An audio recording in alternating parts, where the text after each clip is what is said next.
Hey everybody, welcome back to the channel. My name is Ginger Hacker, Andrew, and today I'm with one of my good buddies that I probably met, I think 5 years now is when we met in Utah, back in the military Oh, for a no. reclass. And his name is Travis. He is a Tier 3 SOC analyst currently at NineStar Connect. And I'm going to kind of actually pass that now to you, Travis, to kind of introduce yourself and kind of explain what your company does.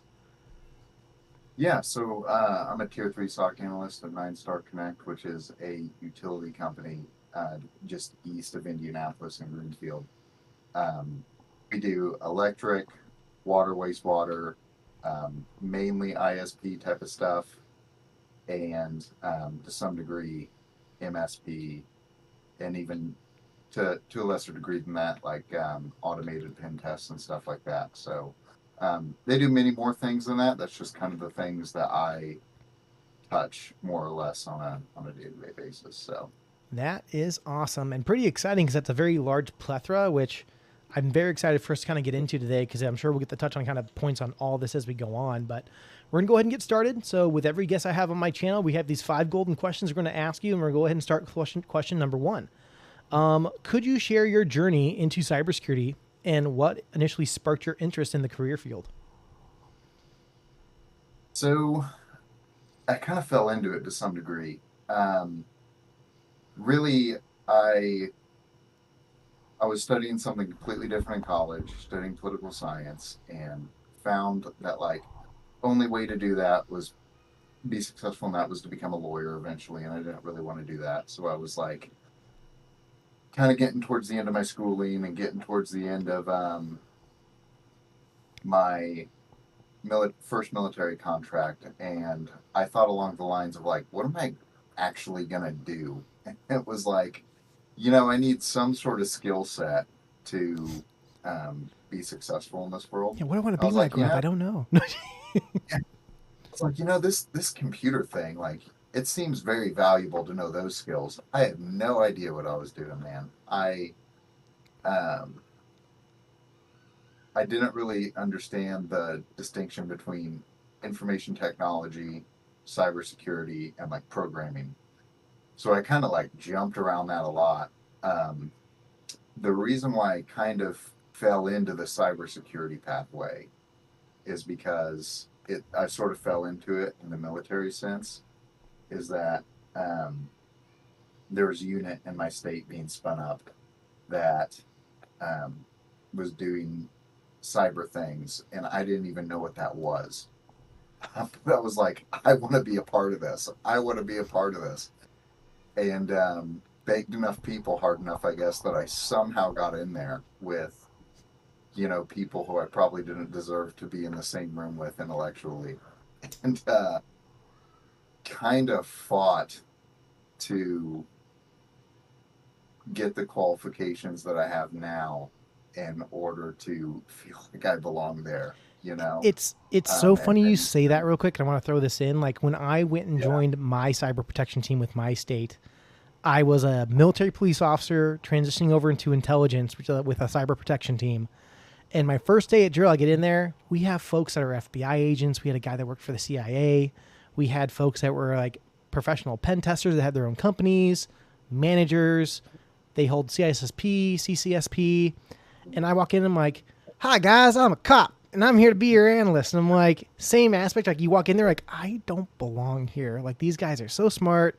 Their aptitudes and technical expertise is like so maybe at a vast level of like understanding that hopefully you and I'd say I probably have a stronger sense in now. But first walking into that door and it's like, all right, like I'm part of this team now. It's like you kind of got to think to yourself, like, man, like, do I belong here? But that's just funny you say that because like I had that same kind of mentality when I first. I'm like, man, like, am I in the wrong unit? Like, I don't know if I may not be cut out for this initially. I wanted to be there, like same drive. Like, man, I want to do this, but yeah. did I bite off more than I can chew? I think my first drill weekend, I may have asked, um, what is a penetration test? I think I asked somebody that. Like, what's a pen test? And because, like, I legitimately did not know. Just But I was so, at that point, I was so willing to be that ignorant guy that wants to ask a question. And being the type of person to ask the questions is you can't really place a value on that. Like if you're willing to look dumb, you can be successful in this field. Dude, 100%. Like the people that don't ask questions, and like I'm sure you've seen this too. Like you'll go into a meeting and it's like, all right, anyone have any questions? And like there's that brief pause, like no one puts a hand up, no one asks anything, no one wants to seem dumb, no one wants to seem like I don't know what that is. I was just talking with one of my other colleagues I talked to here on my, I think, Breaking into Cyber 5 episode, was I'm the one that asks questions. I'll have a list, and like, now, to be fair, there are such things as dumb questions. But however, if you vet them the right way, like I will talk to my engineers and my managers first saying, hey, I have these questions. Can I ask this in the group? And if they say, yeah, you know what? Those are actually solid questions, ask them. Or, hey, you know what? We can talk offline. I can answer those for you. But sometimes they'll be like, oh, yeah, dude, go ahead and shoot. Those are solid questions. And then I'll go and ask. So, but yeah, man. Keep going, though. So, Yeah. Yeah, even if you ask a dumb question too, probably you probably think 9 out of 10 questions are dumb, but really it's probably only about 1 out of 10 questions. But like after about 6 months, you'll know what quote unquote dumb questions to not ask anymore. yep. There's a list. There's a list somewhere that people, hey, you don't need to ask that. It's okay. But Yeah. no, awesome. So that kind of bleeds into our second question is what does a typical day look like in your role? And what are some of the most challenging aspects of your job in cybersecurity? So a typical day in my role, and I would say it's different than a lot of traditional SOC analysts. Like a traditional SOC analyst is going to look at like an EDR, a SIM, maybe an IDS, maybe it's being fed into a SIM, and they're going to be looking at all those alerts.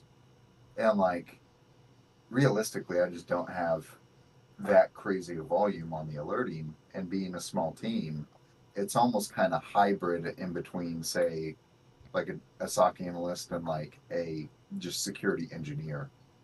Um, so a lot of it is kind of okay. I go through the alerts, take care of things, and then sometimes it turns into working on projects, and those can vary very very largely, depending upon what we're doing and what new solution we're trying to roll out or those sorts of things. So yeah, I'd say the most challenging aspect, uh, I don't necessarily know if this is a challenging aspect of my job, but like balancing my life um, between work, army, and uh, just everything else in life. That can be one of the bigger challenges, I'd say. No, I mean, a lot of people don't understand that when it comes to cybersecurity, the amount of growth and training and knowledge you have to kind of had and like continuously continue to learn and grow because things are changing. Just like you said, there's projects that come across your desk. There might be like a solution that needs to come down that you guys don't have initially an answer for. There's technical writing. There's on call. There's the, oh crap, this shouldn't have happened call. And we need everyone to do an all hands and jump on a call real quick to fix this.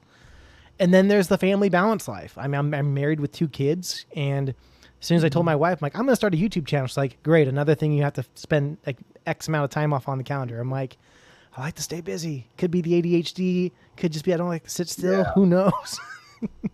Yeah, I I have found to some degree like I am fully responsible for building this world that I'm in where I'm overwhelmed by all these responsibilities. Like I joined the army. I chose cybersecurity. I keep getting money for certs and just can't say no. It Oh seems. man. Hey, we need you to do this and get this certification. Why? It's a requirement. We need it for audit purposes. Okay. So Oh well, sometimes it's just um, from the military side. They just offer more, and I'm like, well, opportunity. growth, It's man. it.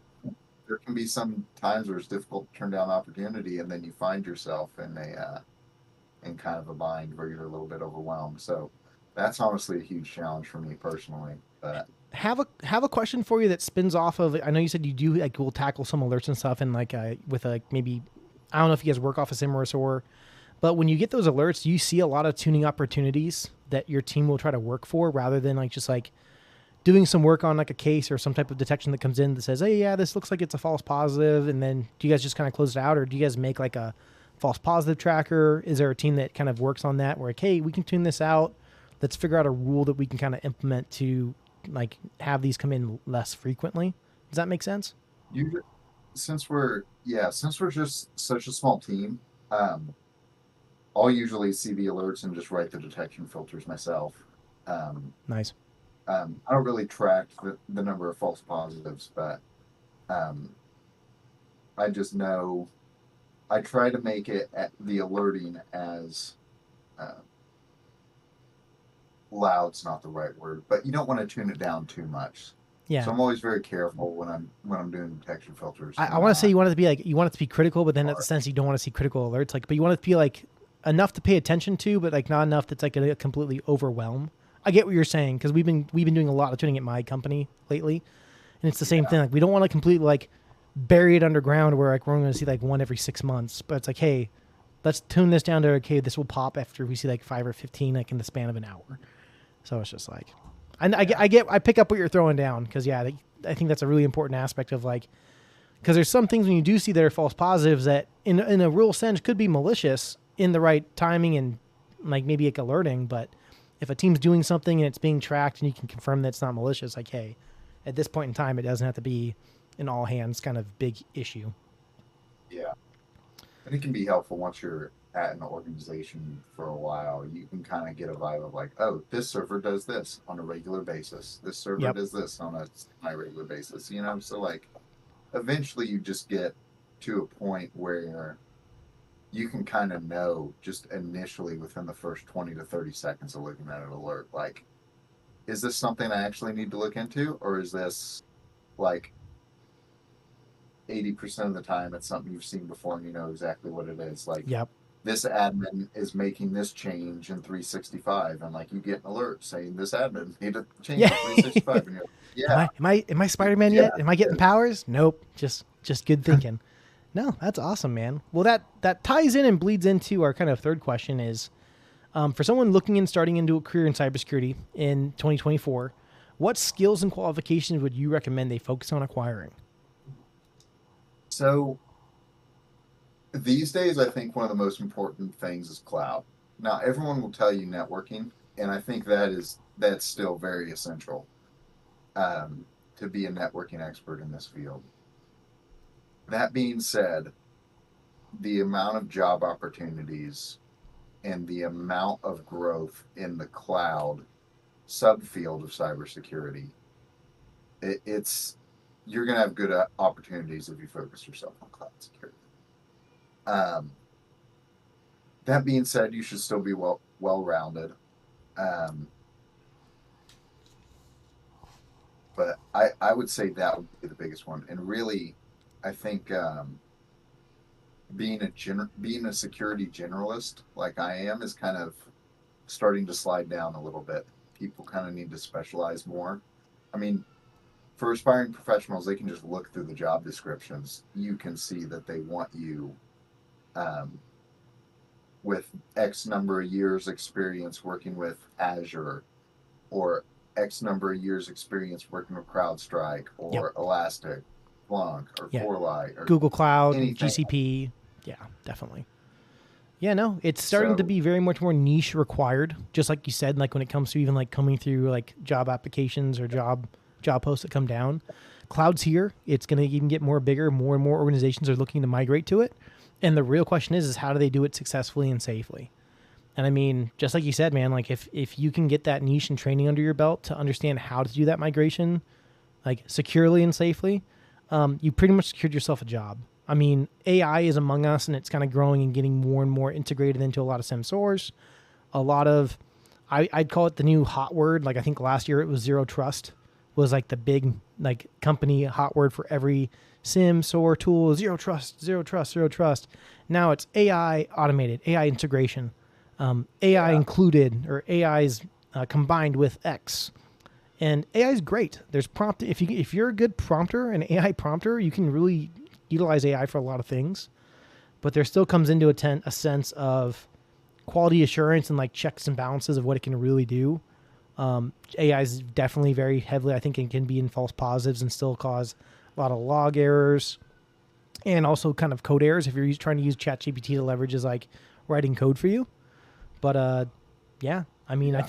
I think you hit the nail on the head of like cloud. Cloud is a big thing right now if that you can continue to kind of learn those certifications. Microsoft has a ton. I want to Yeah. say CompTIA has the Cloud Plus certification. And I AWS, would obviously. I would go further and say most companies that aren't cloud yet are probably using 365 and are probably planning on leveraging some sort of Azure infrastructure. Probably say 75% of companies that Yeah. are in that not using any cloud space. So like you can go get a Cloud Plus or an AWS or what is it, Google Cloud. Um, Yeah. any of those would be good, but I think Azure specifically would be the best thing you could do right now in 2024. I mean, if you were to talk to me 5, 10 years ago, that might not be the case, but um, these days, that is very valuable. Go out and get your Azure fundamentals. I think it's like AZ 900, Yep. and then get your either like Azure Administrator or whatever the security equivalent of that is. I think SC Security. 200 or SC 500. I know there's an SC Yeah. 900 too, but your night. So just for audience reasons, so anything Microsoft 900 certification level is like more or less your entry level. So one, they're very quick to easy obtain and learn. They're going to be your basic fundamentals, terminologies, what the program process does. When you then, as Travis is mentioning, want to specify and kind of start to hone down that niche, that's when you start to look for like the anything under a 900 level. So your 500s, your 200s. I think there's a few 300 certifications as well for it. There's architect, there's engineers, but yeah, definitely something important to probably leverage. And I harp and praise free training and sites you can go and do these on. So Microsoft has stuff you can do and spin up. Try Hack Me. Hack the Box has other rooms and stuff you can also get into. I don't know if you have any recommendations, Travis, but that's going to go into our fourth question as well, which will actually bleed Mhm. into this perfectly. Is how do you keep up with rapidly evolving landscapes of cybersecurity threats and technologies? And are there any specific resources or practices you find invaluable? And I'm going to tweak that a little bit with this question and also say what kind of training or like maybe like resources have you used to strengthen that kind of knowledge as times from like 5 years ago, give or take, that you've kind of grown into these roles? Um, so I'd say some of the easiest ones that are to leverage are like if you can get your hands on an O'Reilly account, and especially for the CompTIA certs. With O'Reilly, they have books and practice exams that are from Pearson VUE that tie directly correlated to the chapters of the books. So you can read a chapter, take the practice test. Read a chapter, take the practice test, all on their online library. Yep. And I got to, it makes it so easy. I think I knocked out Pentest Plus in a weekend, like a 3 or 4 day weekend. That's not bad, man. Uh, it's granted I had already had some pen testing knowledge and done some like EJPT and stuff like that too, but like it's it's not that hard. Sometimes people overcomplicate it by I think like stressing themselves out over it, but sometimes man, you just got to read a book. Yep. um, so that would be my first recommendation because that's what works for me. Not everybody can read um, and take practice tests that same way. So Udemy can be a great resource, if you're watching videos or YouTube, especially for those entry level certs. Um, and then additional practice, try Hack Me and Hack the Box are great. Um, if you're more thinking broadly and looking at like different cyber roles and you're not really sure which one you want to delve into yet, try Hackney is probably the better option. And Yeah. if you're really obsessed with pen testing and maybe have a little bit of experience, maybe hack the box.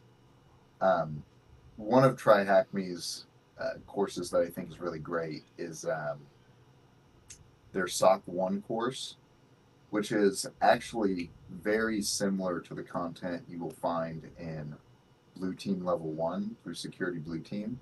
So if you take either of those courses, and I could go on a whole tangent about Blue Team Level 1 and how great of a course that was for me too. Um, but those are some pretty affordable resources, I think. It's funny you mention, like, if you don't know what to do in cybersecurity, Try Hack Me is a great platform, because I was literally talking to a mentee of mine, and he's trying to break into IT and cyber, and he's like kind of looking around and like looking at all these jobs, and he's like, hey, I reached out to this company, and the recruiter's like, hey, well, what are you looking to do? And he reached out to me. He's like, what am I looking to do? I'm like, what do you want to do in cybersecurity, man? Like, do you want to work as a like quality assurance? You want to be an analyst? You want to be a SOC analyst? You want to work at the network? To be as a NOC analyst? Do you want to be red team? Are you trying to be like a quality assurance analyst? I mean, just like you said, like if you don't really, and those that don't know, like cybersecurity is very broad. Is as much as everyone here is like cybersecurity, and they think that's everything. Like, well, there's a lot of things inside. There's DLP, data loss prevention. I mean, at my organization, we have multitudes of different teams. We have an IAM team, a phishing team, a DLP team, a red team, a purple team, our SOC, our blue team.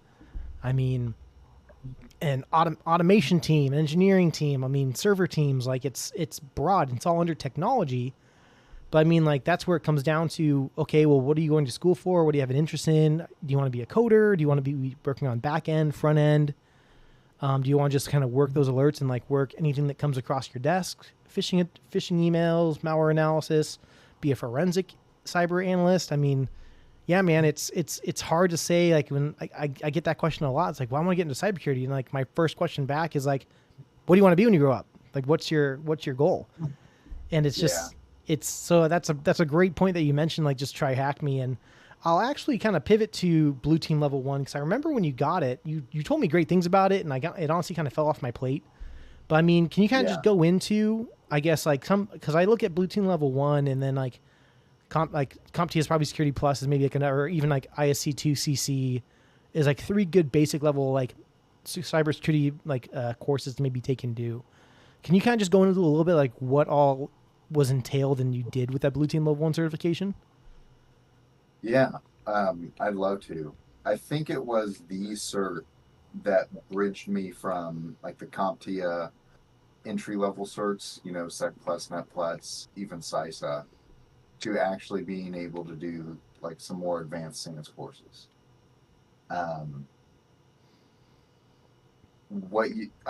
They use Splunk, they use digital forensics. There's phishing email analysis. Like, probably not a lot of people. I think it's probably the only place I've gone to where they really go into how to read like headers for phishing emails. And that's so overlooked sometimes, and how important that is to do. And it just helps you understand. And that's like 80% of compromises are done through a phishing email. Yep. And I see all this cybersecurity training, and no one talks about the simplicity of reading through email headers. And I think that was like their first module. And I was like, oh, this is actually technically hands-on. Like, I can read through a header, see like, oh, this email is being spoofed. See, oh, this is the URL it goes to. Like, let's run that through VirusTotal. Let's run that through this tool. And as you do that, you start to get a feel of the hands-on day-to-day actual job. Whereas opposed to, say, like a Security Plus, or like, I haven't taken ISC squared certifications. I don't really know how they are. But, I mean, Security Plus, I felt like, for me, just like helped me learn the language. Yeah, it's an acronym test. That's what I thought it was. It was just learning the lingo. You're getting your DoD like 5570 compliance, or I can't remember what it's called, but like you're being justified to now be able to work on a government network. ISC2CC, like, so they're the same ones that host on your CISSP, CCSP. The CC is like they call it the equivalent of like their Sec Plus. it's 100 questions. You have to get a 70 or higher to pass, but it's all multiple choice. It's A, B, C, D. And same thing. I'd call it, in a sense, like a vocab test. And just understanding, like, if you're having traffic that's preventing a user from accessing a website, what's that called? A phishing attack? A DDoS attack? SQL? And so it's like, I'd say you can, as long as you understand the concepts of what they're asking, it's a vocab test. And nothing against those certifications. I have most of those certifications. So it's just like, not to trash them, because they're basic ones you need to have. They're on my wall. But it's just like, yeah, you do. Yeah, for sure.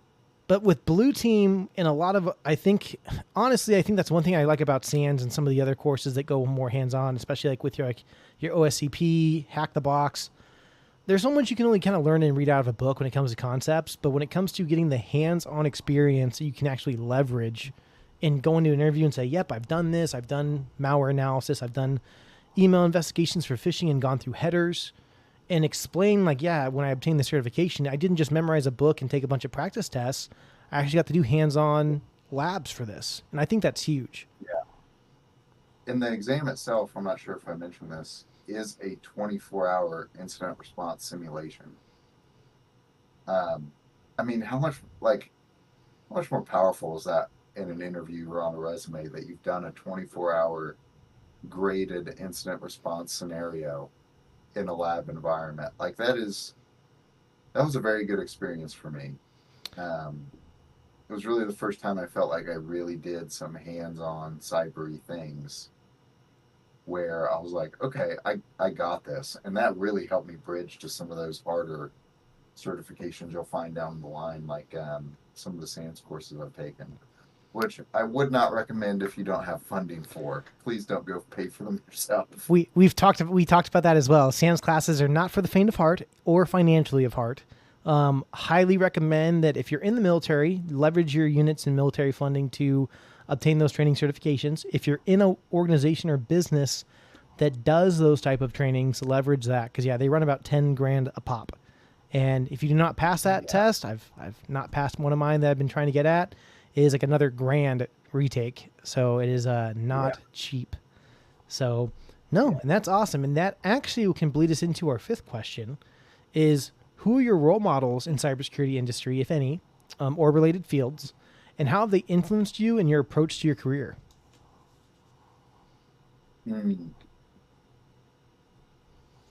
See, I'm not sure if I have permission to use everyone's names, but there are definitely some people in my unit, on the military side. They know who they are.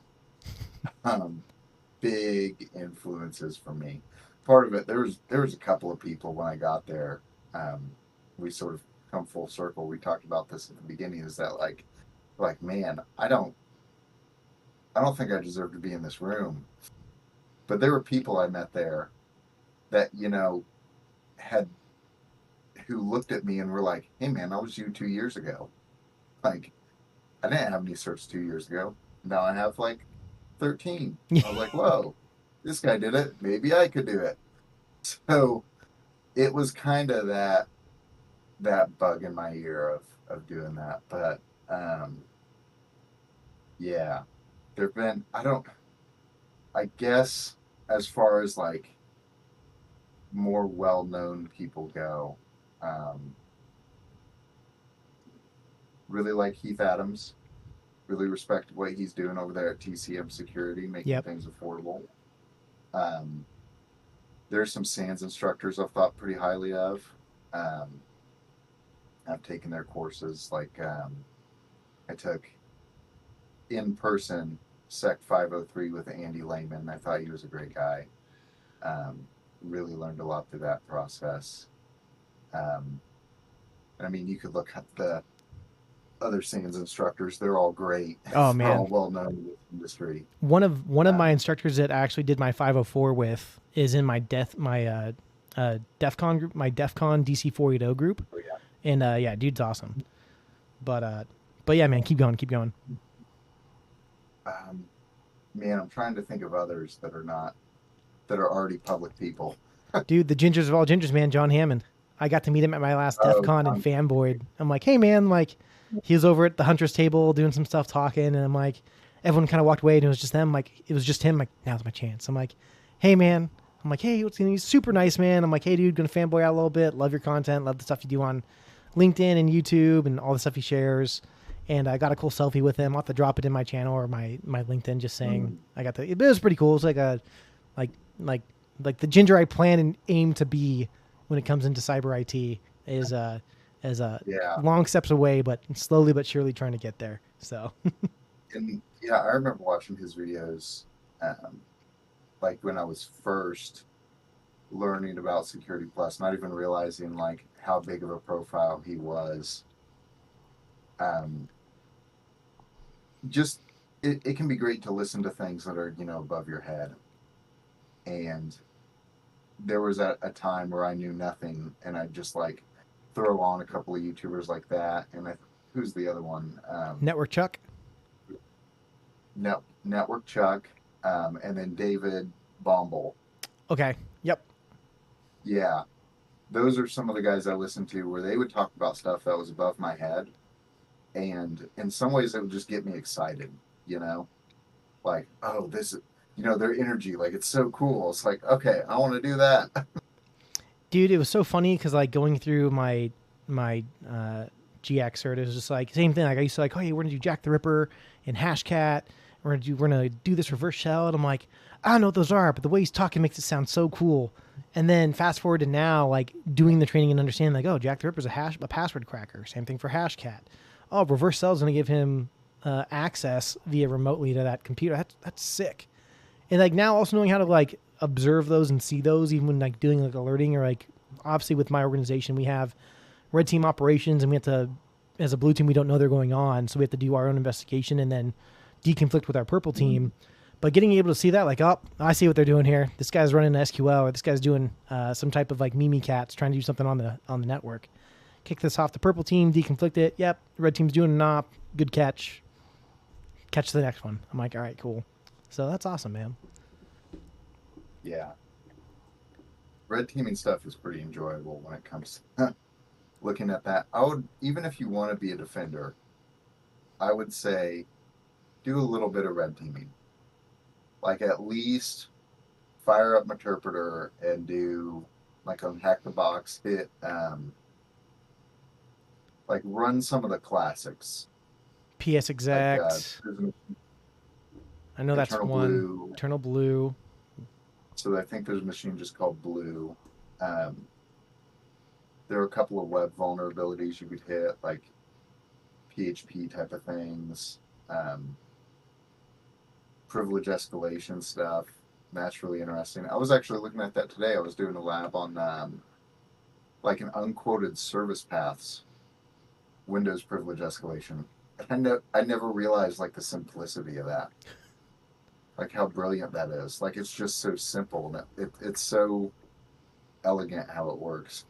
It's funny because it's like for the red team, like so HackerOne, if no one's ever heard of HackerOne, so HackerOne is a website that pretty much it provides a ton of different organizations that do like I'll call it open source pen testing, maybe is like an easy basic way to describe it, where it gives you a bunch of organizations that are running testing, like public testing. Now there's rules and stuff you have to follow, but ideally what it is they give you permission saying, hey, we'll use, company abc.com, and ABC, not the news. That's not a good example because that's a real company, ABC News, but we'll just say like madeuporganization.com creates a public, like, hey, for the next 5 months, we're wanting to test our dev environment, and that is completely mirrored to our prod, and we want someone to go in there and find any bug you can. They give you all the parameters, what you can do. Hey, you cannot do like maybe privilege escalation, but you can do anything else in order to find vulnerabilities. You then find something, you have to do a write-up, submit it, and it is ideally a bug bounty reward. So if you actually find something that's legitimate, they'll pay you out for the bug bounty. And some of the bug bounties, man, they range from like, I think $5. Some organizations, depending, and it's all based off criticality. So your informationals, low, mediums, highs, and criticals. And there's some criticals, man. Sometimes I'll jump in there and say, hey, what was the biggest one that someone paid out today? And I think yesterday there was like one, like someone got paid like $50K for a critical vuln they found on some company. And it's just like, to do that like as a side hustle, like depending on your red team skills, or get some buddies and like, hey guys, tonight for guys' night, we're gonna go on HackerOne and we're gonna go do an ethical pen test on this organization, giving you ideas.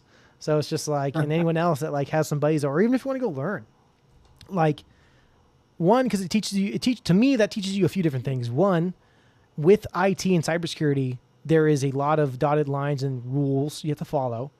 Whether that's working with the organization you're working for, or if you're doing pen testing, because there's certain laws, there's NDAs, there's things that you have to kind of follow this dotted line, and you can't deviate from that, or you can get in trouble. Same thing in the cybersecurity world. Like, you have a lot of power at the organizations you work. You can get Active Directory, you get root admin access to certain things. We're allowed to go through emails because we have to do email investigations. So ideally, if Travis and I worked at the same company and I was in my security center, I could jump through Travis's emails every single day. Not saying I would ever do that or want to. There's usually, when you're signing your job offer, you do all your cybersecurity trainings for the year, they're telling you not to do those things. But it's like there's a lot of power when it comes to someone that works in IT security for these organizations. So, but yeah, there's tons of fun ways, I think, either free or, as you were even going over with all those other sites, to kind of learn and get those skills down. And 100%, like if you're a blue teamer, you should look into red team stuff. If you're a red teamer, you should look into blue team stuff. Understanding how both work hand in hand can get you really far, I think, in any career. Yeah, yeah. And really it helps you put things in perspective just from like an administrative standpoint. Um, like, and it helps you moderate your urgency. Say if you're a threat hunter and you have um, red team experience and you find things and you know how difficult those things are, you might be able to observe it in a different light if you didn't have that experience. Or even if you have red team experience and you're a security engineer, like, it can also be a great like justification. It's like, well, I know that this vulnerability is exploitable. In fact, it's so easy, even I can do it. Yeah. So like, here's why this needs to be patched, or um, anything along those lines. So I think sometimes people lose sight of like, is this actually exploitable, Yep. or is this being used in the wild where an organization is likely to target us? And sometimes that can get lost in the mess of everything. But having that little bit of red team experience puts those types of things in perspective for you. No, definitely. And with that, Travis, comes down to my final question is, and I ask this to everybody that's on the channel, anything you've been doing for fun lately? Any video games you've been playing? Fun hobby you've been kind of doing to burn the midnight oil to kind of de-stress or kind of just relax? Um, so I'm a big time strategy gamer. I don't know if anyone plays like Paradox Interactive types of games. Big time EU4 player in CK3. So I don't know though, with College Football 25 coming out, I may have to run out and get a PS5 and mess with that a little bit. Make the pivot. No, awesome, Yeah. man. And then final ask is, any last piece of advice for anyone kind of looking to do that bridge or that gap from maybe career changes or still working and breaking into cyber, that you kind of just give that final piece of advice to? Yeah. Um, there's a lot of noise right now about the job market being poor, which it is, and AI taking people's jobs, and that is true to some extent. At the same time, if you seriously want to do this, people with skills will always be needed. So sometimes people get kind of down because they see AI taking first, surprisingly, not blue collar jobs, but programming jobs and cybersecurity jobs. But I've like, if you look at the rest of the record of history, it's pretty clear that like just people with skills are always needed. Um, the threshold for those skills might get higher, but that shouldn't deter you. Also the platforms are a lot better than they were 10 years ago. There's a Yeah. lot less fluff. Like, The education's a lot better. I mean, there's a reason why like Security Plus and a CompTIA search used to be like a gold standard. And now they're not. 'Cause they didn't have any of that kind of stuff. CEH used to be the hacker certification, I would say, like probably back 5-10 years ago. Now you have OSCP, you have TCM security. A lot of organizations trying to play, I'll say catch up to. I honestly say, I'll put SANS kind of at a high level, because SANS is many much like that white collar, I'd say, certifications. But I'd honestly say like OSCP is probably still very much looked at as a very well qualified red teamer certification to hold. Yeah. OSCP is still kind of at the top of prestige, but I would say other organizations have better actual training than OSCP has, or than OffSec has. Yeah. Like PNPT through TCM is great training material. Hack the Box is great training material. So, especially if you go through like Hack the Box Academy. From my understanding, that's what I hear. That one I don't have personal experience with, but I don't either. But I've heard the same thing, and I'm contemplating to start really looking into it a little bit more, investing into it possibly. But no, I've heard the same thing. So, well, yeah. Travis, that's all I got for you, man. And I really appreciate you coming on the channel. You're going to be able to get a awesome ginger hacker swag pick from the site. So everything from stickers, shirts, hoodies. I got whiskey glasses, which is what 2 of my buddies actually picked upon. Coffee mugs, all that fun stuff. But yeah, and then of course everyone on the channel, if you made it this long, really appreciate it. Go ahead and smash the like. Drop a comment on what your favorite question or maybe part was inside this interview with my good friend Travis here. Smash the subscribe button and then the bell for the notifications when we drop our next episode. And thanks so much for sticking around. I'll catch you guys on the next episode of Breaking into Cyber.